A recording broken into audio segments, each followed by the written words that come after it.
Hello everyone, welcome to my another blog. আজকে পুরনো বন্ধু বান্ধবের সাথে এসেছি একটা বিয়েতে, বনির বিয়েতে। সো চলো সাথে থাকো আর ব্লগটা দেখতে থাকো, কি কি করছি আর কি কি মজা করলাম। তো সবাই নতুন বাবা হয়েছে আমাদের, এই যে, আর আমাদের সবার একটা করে এই যে ছানা হয়ে গেছে। চলে এসেছি বনির বিয়েতে। এই হচ্ছে বনি আর দিব্যেন্দুদা। ওদের সম্পর্ক অনেক বছরে, ফাইনালি আজকে ওদের বিয়েতে এসে ভীষণ ভীষণ ভালো লাগছে। তো আমার ছিল একটা গ্রুমের কাজ সেদিনে, খুব ভালো বিয়ের ডেট, মানে কি বলবো, যেখানে অনেক অনেক বিয়ের লগ্ন ছিল সেদিন। আর এই হচ্ছে বনি, দেখো কি মিষ্টি লাগছে ওকে। ও হচ্ছে আমার ডান্স ট্রুপে ডান্স করতো, অনেক পুরনো একটি মেয়ে, ওর সাথে আমার আজকের অনেক বছরের একটা সম্পর্ক। তো ফাইনালি ওর বিয়েতে এসে তো খুব ভালোই লাগছে। আর পুরনো সব বন্ধুবান্ধবের সাথে দেখা হলে একটা কিন্তু আলাদাই মজা।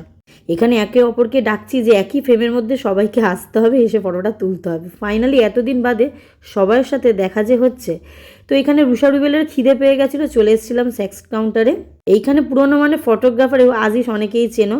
তো সবাই একসাথে মিলিত হয়ে যা মজা লাগছিল, মানে দেখা হওয়াটা যে অনেক দিন বাদে, এটাই খুব আনন্দ, একটু আড্ডা হবে বলে। তো ফাইনালি এবার ওর বিয়ের স্টার্ট হয়ে গেছে, বিয়ের লগ্ন।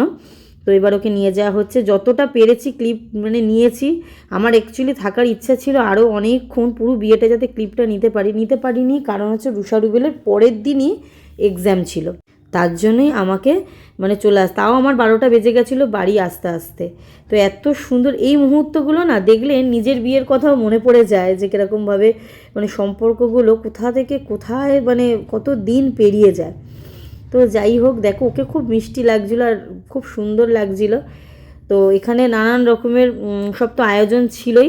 তো দেখো কি সুন্দর এক্সপ্রেশন, কিন্তু কুইনও আগা গোড়ায় যখন আমার ট্রুপে ডান্সও করতো তখনও এরকম এক্সপ্রেশন দিত, আর এখনও। তো চলো যাই হোক, এবার চলে এসেছি হচ্ছে ডিনার করতে। এখানে ডিনারে অনেক অনেক কিছু ছিল। তো দেখো ডিনার করতে করতে এরা আবার রিল বানাতে শুরু করে দিয়েছে, দেখো অবস্থা কী। দেখো আর এখানে আমি তো রুষা রুবেলকে নিয়ে পারছি না যে ওদেরকে কীভাবে খাওয়াবো। আর ওই দিকে দেখো না খেয়ে একে অপরকে ডাকাডাকি করছে। ওই যে খুশবুর মেয়ে আছে আমার এক বন্ধু, তার হচ্ছে মানে বোনের মেয়ে। আর এই হচ্ছে ভিড়। তো যাই হোক, তাড়াতাড়ি করে ডিনার করে এবার আমি বাড়ি যাব। ভিডিওটা খুব ছোট করে করেছি, আশা করি তোমাদের ভালো লেগেছে। টাটা।